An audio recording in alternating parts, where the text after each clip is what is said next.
spending some time with Niki. What a dynamo. Many of you know her as she was the president and COO of Kimpton Hotels and was with Kimpton for 19 years. Also during her time, she has a significant background in food and beverage, which was her initial love, and even worked for Ritz-Carlton in her food and beverage career. And, oh, thank you. She's very hospitable and a boatload of fun. So a couple other things that I can share. She is a total foodie, an adventurer. Didn't you just get back from doing something insane? Yeah, I was in Iceland hiking. Yeah. Iceland hiking. Yeah. So it was cold. Cold, yeah. Glaciers were big. Glaciers were big. But you weren't experiencing global warming. No. No, okay. And actually, and if there's anything I can say about knowing Niki, it's that she has a wanderlust spirit like you can't even imagine. So thank you so much for being here. I know your schedule is crazy, and we're going to jump in. The dynamic will be that we have a series of questions that have been presented to me, and Niki and I are just going to have a conversation. And then towards the end, we're going to open it up to any questions that you might have. So the first question I wanted to start with is has nothing to do with your work, has nothing to do with leading Commune and all the great things that are happening with them. It's really about what you are loving in your life right now. Since you're a passionate person, there's got to be some good stuff going on. There's two things that come to mind. Loving in my life. The first one is because I am a bit of an adventure seeker. Commune represents a new adventure, so I'm loving that it's a new adventure for me. And after 19 and a half years in my last adventure, this one is invigorating and exciting and fun, and every day presents a new challenge and something different. Nothing's predictable. But in addition to that, I think on a more personal level, what I'm loving in my life right now is after a lot of years of kind of growing up in the business and growing up in general, I've gotten to the point where I am comfortable in who I am. And I've kind of gotten past all the stress and worries about what people will think or how people will judge, and being overly attached to outcomes. I'm just kind of loving that I'm relaxing into life. Wow, that's wonderful. So you're relaxing into life, and you also have this very big job, a lot to do. And so as you took the helm of Commune, what mattered most to you as a leader? What mattered most in actually evaluating whether to take the job, and continues to matter most, is the ability to create something that's meaningful and that matters in many ways to people, to the employees who work in the company, to the guests who stay in our hotels, to the investors who invest in those hotels, the owners and the developers, that we do something different and we do something that's got lasting value, and we're really making a difference in people's lives, not just in their wallet. Yeah, so you basically have two organizations that came together and created Commune. 3 brands fall into that. What is it in terms of aligning your people and aligning them against your business strategies? How are you building that really new culture to pave the way?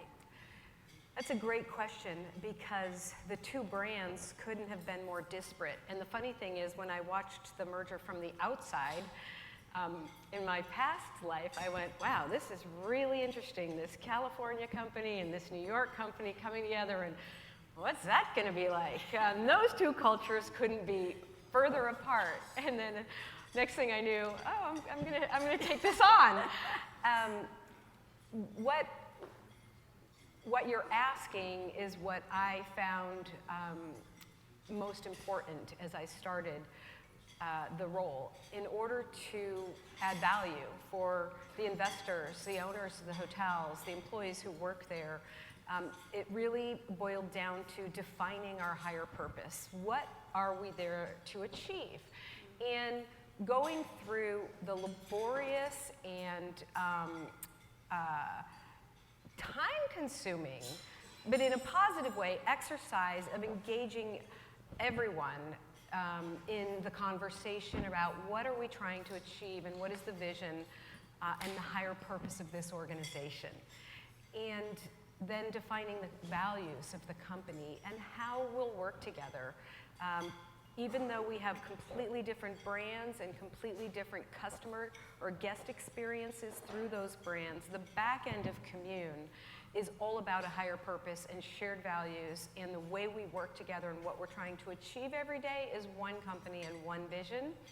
And I'm proud to say, after 11 months in the role, I think if you ask any employee to describe that, they could tell you. Wonderful. Yeah. So that alignment has really kind of laid your foundation in terms of your business strategies? Exactly, exactly. I call it bricklaying. Every day we lay another brick. So recently I interviewed a gentleman by the name of Tony Jerry. I don't know how many people have read his books. He's written 32 leadership books. And he's coached 6 presidents, 6 past presidents. Anyway, I said, in speaking with him, I said, Tony, if you were to succinctly define leadership, how would you define that? And he came back and said, leadership is a results contest, which I thought was brilliant. And then I, of course, asked a follow-up question because I haven't outgrown the 5th grade curiosity. And I said, so what's the gap? What's the biggest thing that happens that people don't get the results that they want? He said clarity, which I was not expecting. And so I guess, you know, with so much going on, so much change, some pretty big strategies, a cultural shift, you know, how are you ensuring clarity with your people? Yeah. Well, it really, honestly, all boils down to communication and transparency. And so from day one, my very first day on the job, I defined how I was going to communicate to the organization, how I was going to communicate to the stakeholders who were external, whether it was owners, investors, board members. So communication and clarity means to me that there's consistency in the communication, and it's multiple methods of communication, and it's at all levels of the organization. So I started with, after 1 week, a note from Niki to the thousands of employees who work at Commune. So every single week for the last 11 months, all of the employees within Commune get a weekly note from me, and it's 2 or 3 or 4 paragraphs of what I'm working on this week, what I'm thinking about this week, what's going on in the company this week, what our vision is, whatever, even what I did on my vacation and what I thought about. But it's communication and it's transparency. I also set up an email address that's literally questionsforniki@communehotels.com, and publish that and continue to publish that widely so any employee in the organization can email me at any time with any questions they have about anything. Additionally, every week I do fireside chats as I travel around the country or outside the country and visit our hotels. I 9 times out of 10 while I'm there schedule a fireside chat with groups of employees. And they're what I call listening tours, just asking how they're doing, what's happening. If you owned this hotel or you owned this company, what would you do to make it a better place to work or a better place to stay for our guests? And I learn all kinds of things, but more importantly, I can answer questions for them on anything they might want to know. So those are just a few examples. There are many more, but it's a lot of communication and a lot of transparency and a lot of vehicles to make that happen. So I know you're a crazy Twitter person with over 5,000 followers, and you have 5,000 people that you follow. And so, I'm polite. You know, I will own up to my boomer nature and say, oh my gosh, 5,000 people talking to me. How do you do that? How do you keep that where it's fun and it's not a chore, since it has to be a regular communication. How do you manage that piece? Yeah, the way I think about it is I think it's about whether it's the employees who work in our company, it's our guests or potential guests, or just anyone in general who has an interest in whatever, travel or the things I'm interested in.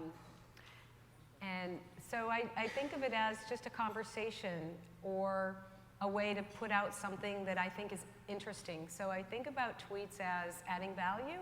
So either it makes somebody smile, it uplifts their spirits, or it's informative, or it's sharing a point of view. This is how I think about leadership, or this is what I think about this hotel, or this floral design in the lobby, or here's a beautiful scene while I'm hiking that I just want to share with my followers. But it's something that, it's not what I had for breakfast, because nobody really cares. It's something that I think makes somebody's day or perspective better, or enhances in some way. I love that, adds value. Yeah. Yeah, it's nice. So tell us, who inspired you? You have done amazing things with your career and continue to do so. Where did this leadership come from, this desire? I think probably it started at a young age. The earliest person I remember making an impression on me from a leadership standpoint was my grandmother. I had a grandmother who owned a diner, the first stainless steel diner in Western Massachusetts, and like many Greek immigrants, the restaurant business was a place that my family landed, and I would watch my grandmother. My grandfather had passed before I was born, so she single-handedly ran this 24-hour diner, and when my parents traveled to Greece a lot, I was one of 5 kids, they'd leave a couple of the kids with relatives, so I got to stay with my grandma. And if someone called out sick in the middle of the night on the graveyard shift, she'd pack me up in my pajamas and make me a little bed in the kitchen, and I'd watch the goings on. So I kind of learned about the business watching her, and I saw so many learning life lessons from that experience in the diner. I watched how she handled having to let someone go. I watched how she handled catching an employee stealing.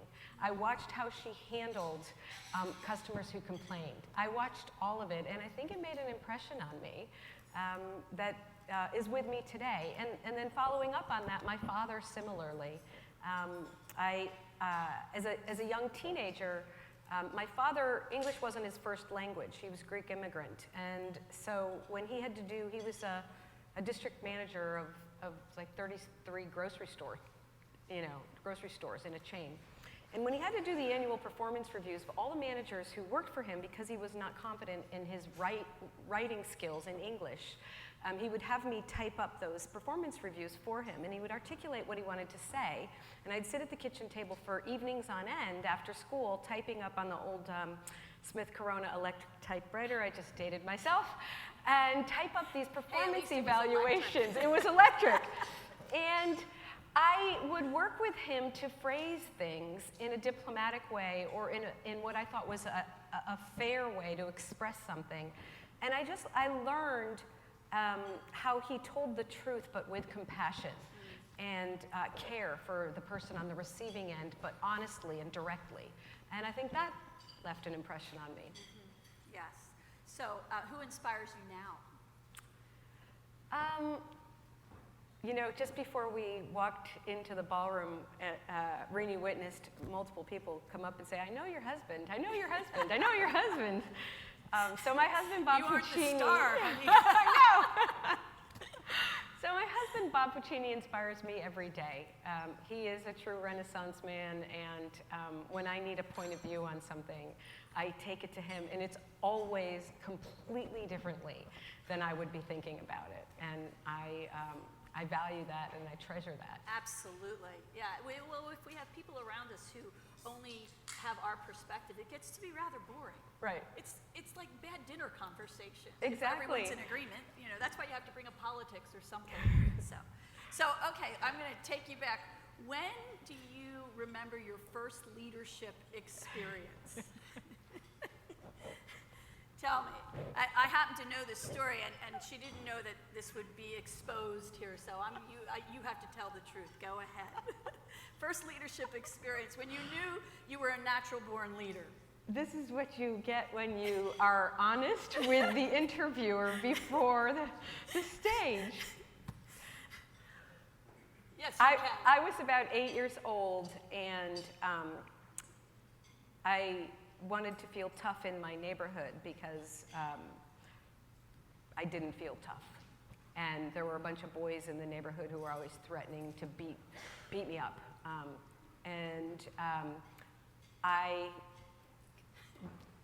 I swore a lot to make myself feel tough. This is one of the reasons why I love her. So I appointed myself president of the swear club that I was the founding member of, and I taught all the kids in the neighborhood to swear. And that was my leadership. And you had a lot of followers, didn't you? I did. Yeah. Yeah. You were paving the way. Yeah, so we used to walk down the street arm in arm like a marching band and like a little, kicking our feet up, and every time a foot went up, we'd say a different swear. Oh my. Uh-huh. Yeah. So it was even choreographed? It was I choreographed, love that. yeah. Okay. And then one of the parents called my parents and complained that I was teaching the neighborhood kids to swear, and I got punished, and punishment was being locked in the bathroom because the bedroom had all kinds of toys and things that weren't punishment, according to my mom. So after being locked in the bathroom for a couple hours, they came and got me and let me out. And while I was in there, I found a pen under the bathroom sink, and I wrote all the swear words on the wallpaper. So, yeah. Talented to boot. And there is more communication by Niki. So now my work ahead of me, and it has been a work in progress, is to swear less. Good luck with that. I can't help you. So I want to shift. I want to talk a little bit about individual hotels. And as you think about them, what do you believe matters most today for the boutique and lifestyle individual asset in terms of market share dominance? How do they own their marketplace? Well, I think one of the things that's happened in the boutique and lifestyle segment over the last 10 years is that the segment, I think, got defined almost entirely by design initially. And design was the differentiator. And the unfortunate thing about that today is that I think too many people rely on design as the defining characteristic of their hotel in our segment. And there are so many options now, particularly in the primary markets, in the boutique and lifestyle segment, that design cannot be a differentiator. Design has become a commodity, and the experience has to be the differentiator. So I think it goes back to a couple different things. I think one, it's more about experiential programming today. Design is the price of admission. You have to have great design in the boutique and lifestyle segment. It's an expectation, but that's just the beginning. You have to have programming and experiences that are memorable, differentiated, and lasting beyond the checkout. And I also think that in our segment, we've come full circle back to, and this is where I think it will be going in the future, is back to the art of hospitality. So the velvet ropes and the nightclub with rooms on top of 15 years ago, 20 years ago, I think is long gone. And it behooves us in the boutique industry and the lifestyle industry to really concentrate on the guest experience and the customer service. Because our hotels are smaller, we actually have the capability to differentiate so far ahead of the big box competitors with service that we don't take as much advantage of that opportunity as we could to define ourselves as a point of difference from them is, I think, a missed opportunity. And from your competitors in the marketplace. Exactly. Since everyone has design elements and they're pushing forth on that, now it's to the customer experience. So what trends do you see, are you focused on in terms of even just the next 12 months? What are the trends that you're identifying in the boutique and lifestyle niche? Yeah, I think it really goes back to bringing that guest something that they haven't experienced before. And that can be everything from products in the minibar to the restaurant, nightlife, bar experiences to local, cultural, sort of in the know. It's not what Where Magazine says the top 10 things to do in this city are. It's things they won't otherwise know about. It's those 10 things that only someone who's a local, who knows that hotel, that neighborhood, and that community can tell you about. That's what people, it's sort of the undiscovered secrets. I think that's what we want to bring to our guests going forward. And as you think about distribution and the impact on niche marketing, what are you seeing being very important tools that individual hotels and their leadership teams should be really putting energy, effort, knowledge, learning against? Well, one, I think social media, digital, everything in that space is only going to become more and more important, and certainly more and more important to, the younger guest, the younger generation. So people who are asking questions like, show me how that leads to, higher ADR or revenue. It does and it will, but it's not direct. It's indirect. And to demand a direct correlation before you invest in that area is a mistake. It's the new way of connecting, communicating, and engaging the guest in an ongoing dialogue with you. And so I know that we talked about Twitter.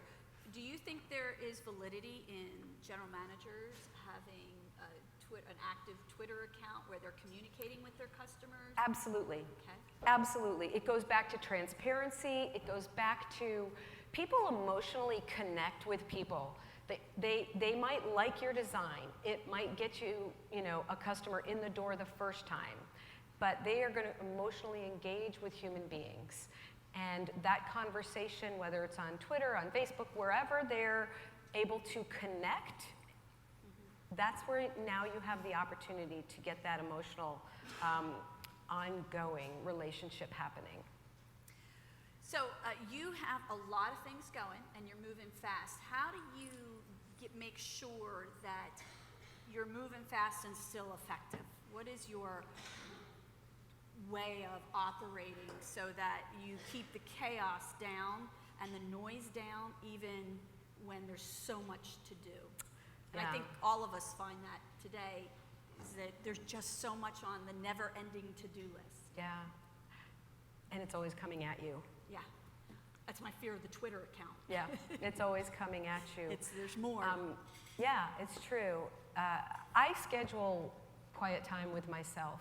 I'm a runner, so I go on long runs, and that is my time to think things through, to hit the pause button, to stop all the noise, and to really go inside myself and contemplate, what I'm doing, and am I on the right path? So one, I constantly self-check my thinking. I never become so enamored with my thoughts or ideas that I'm absolutely confident I'm right and just keep going. I stop and question and self-question a lot. I think that as leaders, the most important conversations we have are those we have with ourselves. So the runs give me that contemplative time. I do yoga, and anyone who does yoga, Savasana is full of epiphanies. And Namaste. I get a lot of insight when I'm in that space. So seeking balance and taking time for yourself to get away from the noise and the clutter. And I also do, a lot of my adventure travel is hiking and getting into the wilderness. When I get out away from noise and a lot of talk and into nature and the vastness of it, it again gives me the space to think differently. So I really make sure I have time for that. Yeah, hiking has just this way of like letting go of what I call the minutia Yes. real quickly. On the way up it's loud, and on the way down I can't remember. Right. You So- literally see the forest from the trees Yes, you out do. there on the hiking trail. That's true. So I'm going to ask on behalf of the women in the room and myself as well.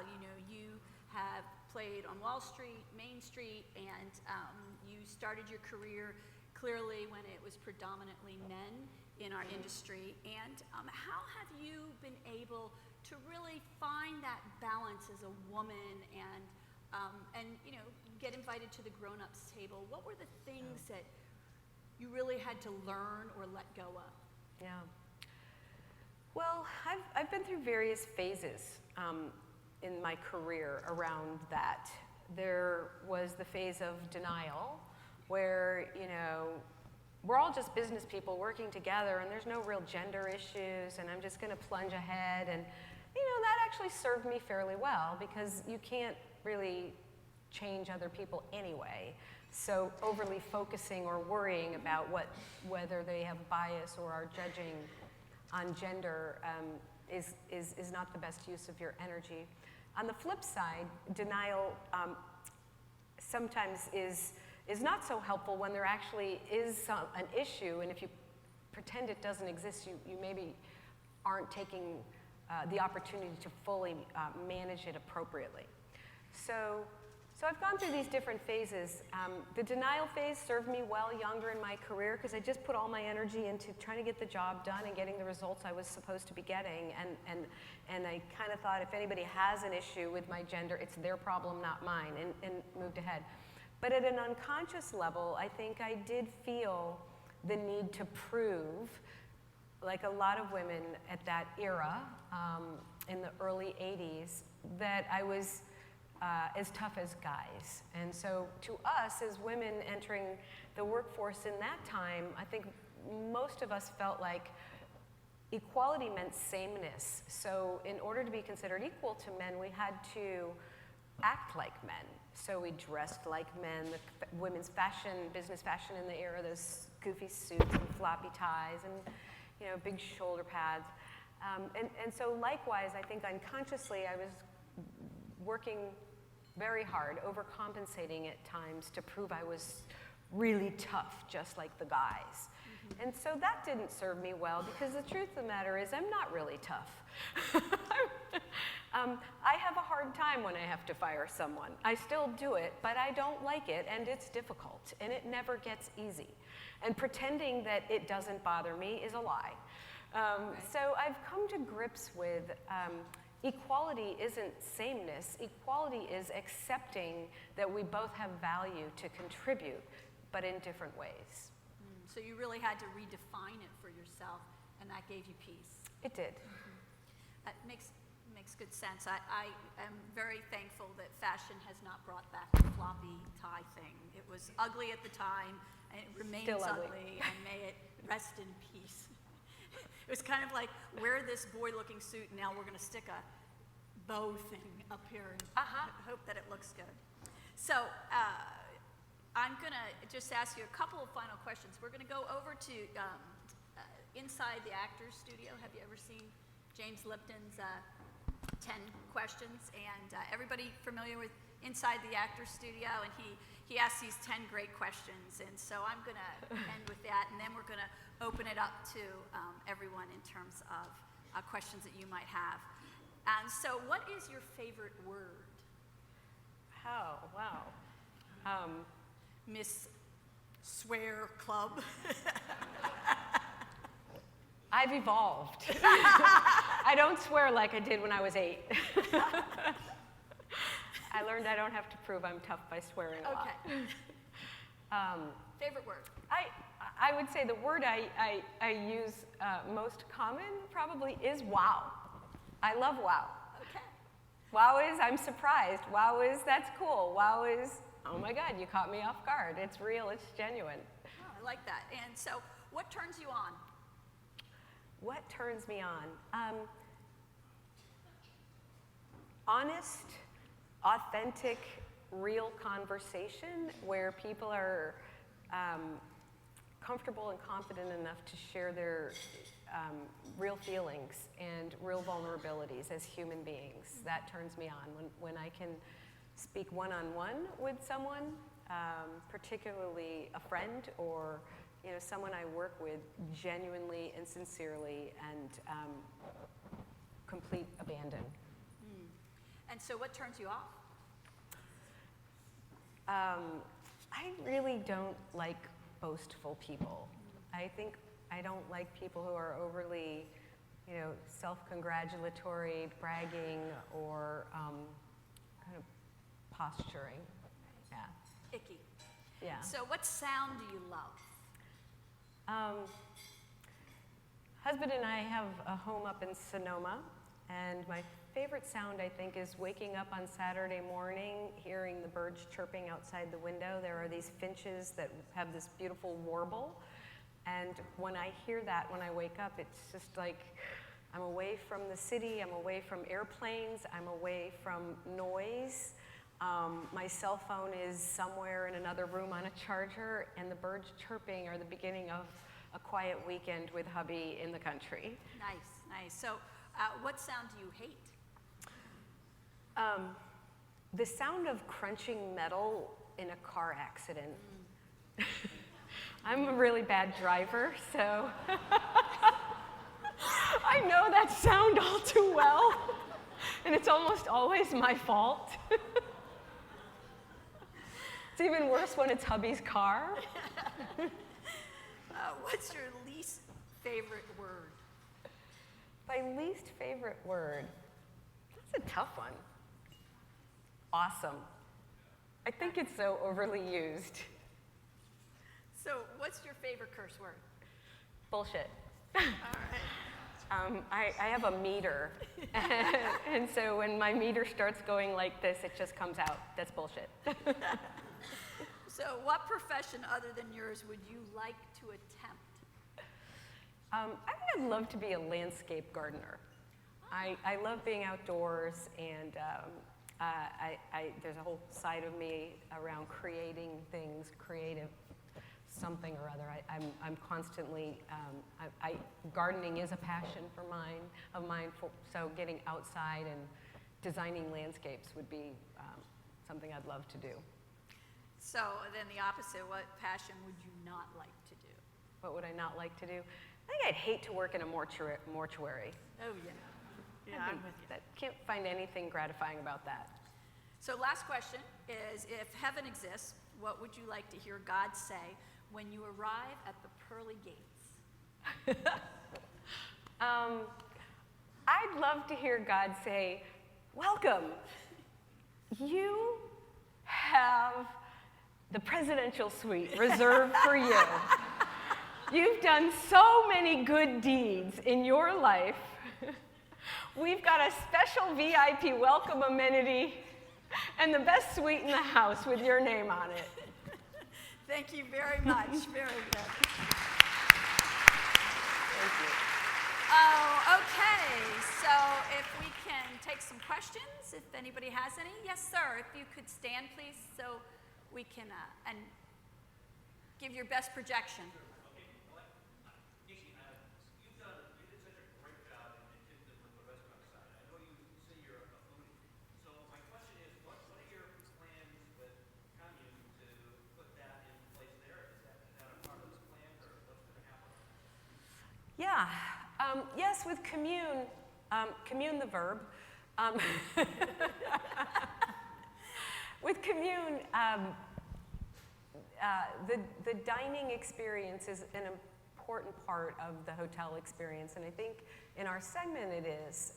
And I don't think there's a one-size-fits-all approach. With commune, I think each of our brands in each market we're in will define how we approach the restaurant side. So more specifically, what I mean by that is some of our hotels, we will self-operate the restaurants. Some of our hotels, we'll lease the restaurants. And some of the hotels, we might partner or joint venture or have a management situation with a local restaurant operator or chef. It's whatever that individual situation demands, whatever we think makes the most sense.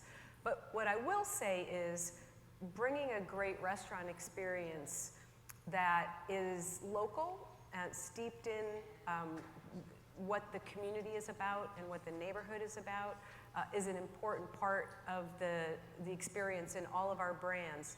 How we bring that to the customer will look differently from hotel to hotel. Anybody else? Thank you. Yes.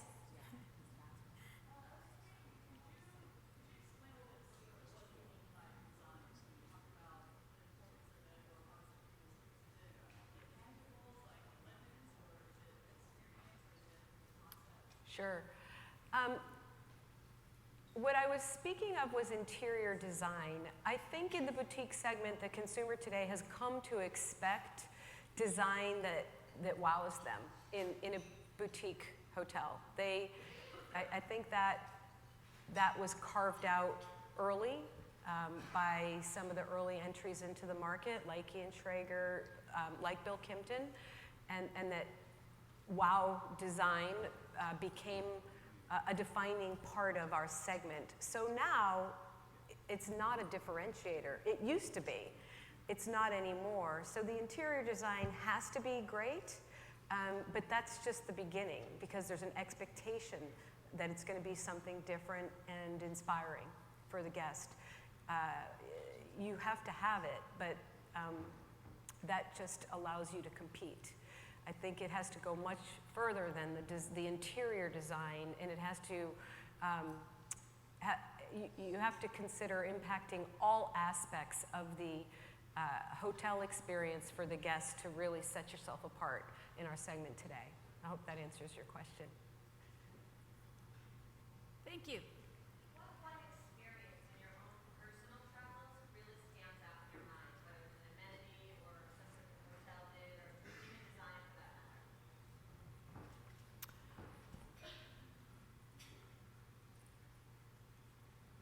A few years ago, my husband and I took a vacation in Bhutan, and we were staying at the Aman resorts in Bhutan. There are 5 lodges, or at the time there were 5 lodges. And you go from lodge to lodge to lodge and have these different experiences throughout Bhutan. And I'm a big fan of Aman resorts as a guest.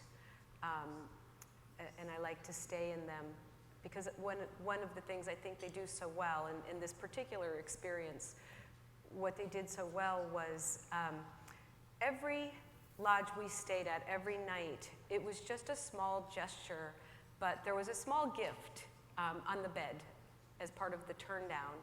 And it was a little thoughtful thing. You know, it wasn't massive, but it was something that was local. It reflected the culture and the heritage of the place, of that individual place. And it was something you could take home with you. Including in one of the lodges, a little book. This particular lodge, there were the dogs barking. There were wild dogs, and the dogs barked all night long. And so there was a book, a local book that was a story about the dogs barking. And so they turned something that could have been negative, where you could have said, God, the dog's barking all night long kept me awake. But it became part of the charm and part of the experience. And it was something you took home and put on your bookshelf and forever look at and remember this experience in a positive way. Richard. You now work for an iconic family or with an iconic family member, and she's truly a hotel connoisseur to the hotel. Tell me how you disagree. How do you deal with that? How do I deal with that? I deal with it the way I deal with when I disagree with anybody, and that's just me, because I believe in telling the truth and telling people directly. Sometimes they don't like it, but I think people, when they know you're going to tell them the truth, always, whether they like it or not, they begin to trust you because they know you will speak your mind. And I will say that working with and for John Pritzker is no different. I think he actually values the fact that I will tell him what I think, honestly, whether I agree or not. And he is a confident enough person and open-minded enough that he'll actually listen to my views. And we have some really great dialogue around our opinions around things. So I feel very fortunate that John is not so attached to his own views or being right that he's not open to hearing an opinion that isn't in agreement with his own. He's a great guy, and I have a lot of fun with him. Anybody else? Oh, thanks. Okay. Well, with that, I think, I don't know where Fran is, but I'd like to say thank you so much. I know how crazy your schedule is, and what a joy to be around. And congratulations, and lay the bricks. We can't wait to see what you do next. Thank you, Thank Renie. you. Thank you.